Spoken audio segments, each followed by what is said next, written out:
Going into the 2019 offseason, two of the most highly coveted free agents in the market were Kevin Durant and Kyrie Irving. You had probably the only two stars in the league whose team's fan base had a portion of it believing that they were better without their star player. The two players who were the most public with their problems with the media. Two stars who, quite frankly, turned into villains of the NBA because of how they carried themselves. Two stars who, despite all that criticism, can ball out their minds. But this past season, in what was supposed to be their first season playing together, they only played a combined 20 games. 20 of those games coming from just Kyrie Irving. Kyrie had to undergo season-ending shoulder surgery in February. Kevin Durant already wasn't expected to play any games this past season due to the Achilles tear he suffered in the NBA Finals from the year prior. Now, the reason I'm making this video is actually because of my last video. Because in my last video, I asked for some hot takes on NBA Twitter that I could react to for a video. If you haven't watched that,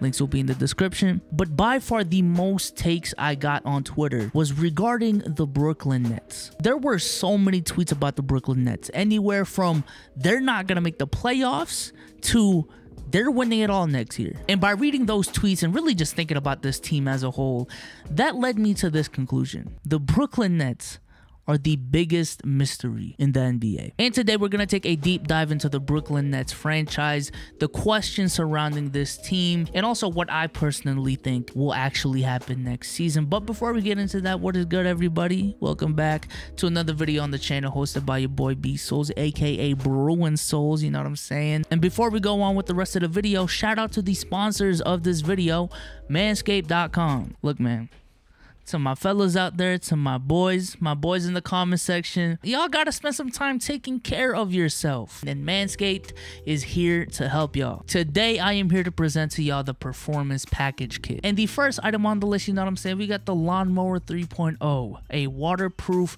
trimmer with advanced skin safe technology, so when you guys are actually grooming yourselves down there, you won't cut yourself. And also you got the light, so you can see the work in action. Next up, we got the Crop Preserver ball deodorant, and we also got the ball toner right here. Yes, sir. And then we got the Weed Whacker nose and ear hair trimmer. And I'm keeping it a buck.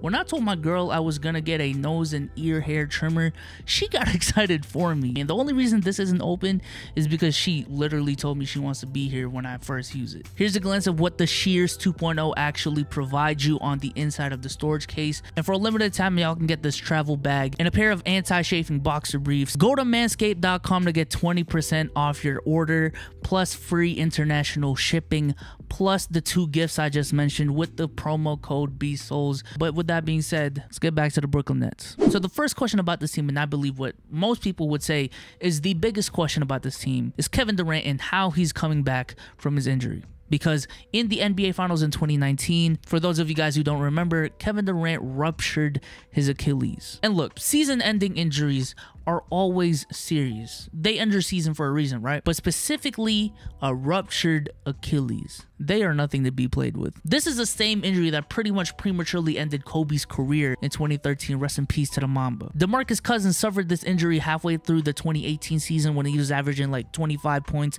and 12 rebounds a game. He ruptured his Achilles, and the season after, signed with the Golden State Warriors for just $5 million on a one-year contract. Chauncey Billups got the injury in 2012, and while yes, he was 35 years old, yes, he was on the tail end of his career, he was still able to give the Clippers 15 to 17 points a game in the 2 years prior. So he wasn't a really bad player. But after the injury, he just became a shell of himself, and he retired 2 years after the injury and playing not too many games in those last 2 years. The only player I found through my research that suffered a ruptured Achilles injury and came back like nothing happened, that was a star, was Dominique Wilkins. Honestly, the story with Dominique Wilkins, I really don't think it gets talked about enough. But in the 1992 season, this man was averaging 28 points a game as a 32-year-old. Already impressive, very impressive in itself. And then he ruptures his Achilles like 30 games into the season, I believe. Comes back the season after and averages 30 a game. But understand when I say that, Dominique Wilkins is an anomaly. This is not the norm for you to rupture your Achilles and come back better in a way. And speaking of injuries and mysteries, we got to talk about Kyrie Irving next. The second best player on this team, the second star on this team.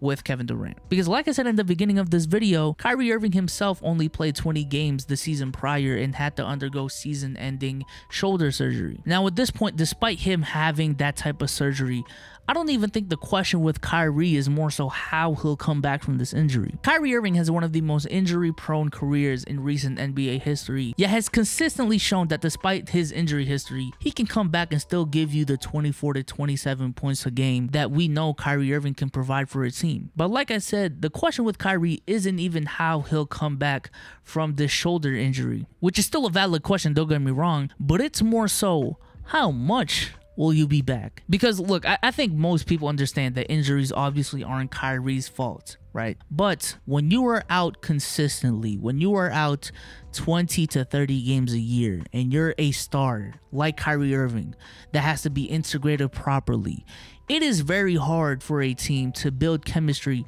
simply for the fact that you're not on the court enough because of your injuries. And not even talking about the media and Kyrie statements, just the fact that he misses so many games is and does affect team chemistry to a certain degree. Because who cares if you're averaging 25 points a game when you're only there like 60% of the time, you know what I'm saying? And speaking of chemistry, that leads me to my next point with Kyrie Irving. It's Kyrie Irving. Team chemistry is going to be brought up. His leadership is going to be brought up. It's going to be questioned. It already is being questioned. That might be one of the most ignorant damn things that I've heard a player say. We don't really need a coach. How big of a problem do you have with this? Good luck, Steve Nash. Skip Bayless, I sure hope he got a aspirin commercial. This is what happens when you're a great player and you think you're a leader. Now, I have always been on the side that I believe this notion that Kyrie Irving is a team cancer has been widely overblown. I also believe that a lot of the things he says to the media and what gets put out on social media is misconstrued a lot. That doesn't mean that I don't believe it doesn't exist at all or that it isn't a problem at all. And while the crown of being the most talented player on this team might go to Kevin Durant, it probably does go to Kevin Durant. I feel like in terms of leadership, in terms of the player who's really going to embody this team, that still might be Kyrie Irving despite the talent gap between the two. I think it's Kyrie that's going to embody this team. I think it's Kyrie and his actions that are going to set the tone for this team and this franchise. And Kyrie really does have an opportunity to prove that the last two situations he's been in has really just been unfortunate circumstances and it just didn't click between him and the franchise.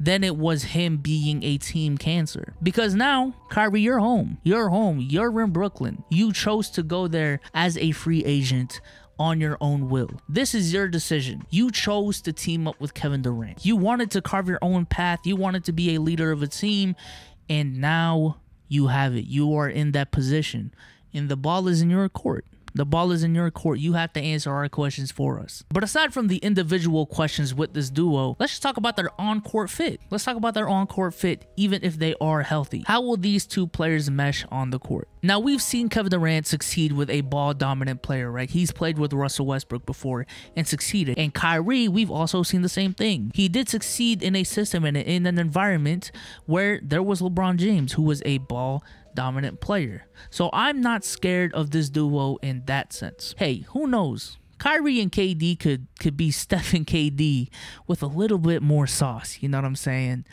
Or they could be Carmelo Anthony and Allen Iverson. Two players who were really good scorers in their own right, but just needed the ball a little too much. Just a little too much. And they weren't a good defensive duo. But let's pass just talking about Kyrie and KD. Let's talk about the whole franchise. Because like I said, we're talking about the whole franchise this video. And let's start off with the supporting cast that's going to be playing alongside Kyrie and KD. Is it good enough to complement them? Let's start at the very top. Let's look at the head coach. Because in this offseason, I don't know if it was after the finals, it was before, it might have been before, the Brooklyn Nets hired a new coach. And that new coach is Steve Nash, a player, or should I say coach, that Kevin Durant has had history with in Golden State because Steve Nash was, I believe, an assistant coach or a trainer in Golden State, and a lot of people really liked him there. But nevertheless, Steve Nash has never been a head coach in the NBA, and this is his first season. He is unproven. That fact alone, the fact that they have a first-year coach in Steve Nash coaching this team, is one of the biggest questions in the league. That is a question that most teams don't have. And looking at the rest of the roster, I am very worried.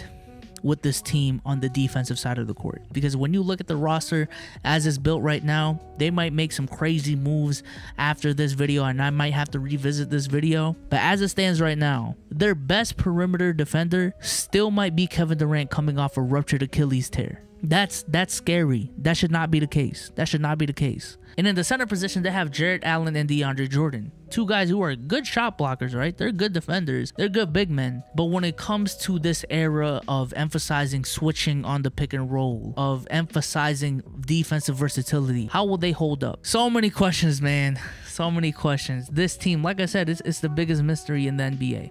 It is the biggest mystery in the NBA. Because best case scenario with this Brooklyn Nets team, Kyrie and KD come back fully healthy. And not only that, they have a really healthy season. And they play like they're the next coming of Steph and KD, you know, which is crazy because KD's on this.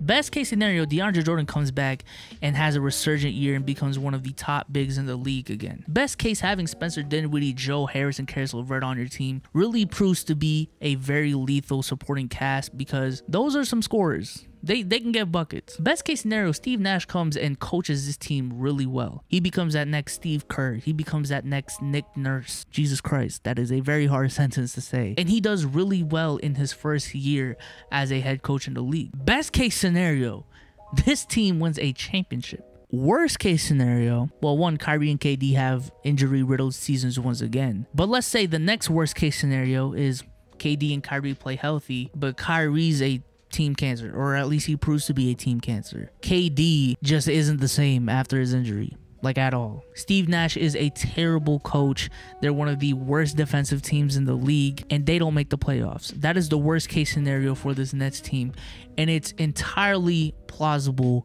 given all the questions with this team. Entirely plausible. And mind you, these are just my predictions, but I really do think when Kyrie and KD come back, they're gonna light this conference on fire. On fire. And again, I know Achilles injuries are very serious, and I know for a fact that Kyrie just had a season-ending injury the year prior. But again, I really do think these are two players that have proven that they can come back from an injury and still play very well just because of how talented and skilled they are. And I don't have them winning 65 games next year. Hell, they might win 50. But I just know for a fact, if I was an NBA team in the Eastern Conference, I would not want to face these two in the playoffs. I wouldn't. I wouldn't. In the past couple of years in the NBA has been dominated by the likes of Steph Curry, LeBron James, Kawhi Leonard, and Kevin Durant. And the Brooklyn Nets have one of them. And you just can't count them out. You can't count them out. But that's just me. That's my opinion. If you like this video, leave a like on this video. Subscribe to the channel if you haven't already. But with that being said, deuces.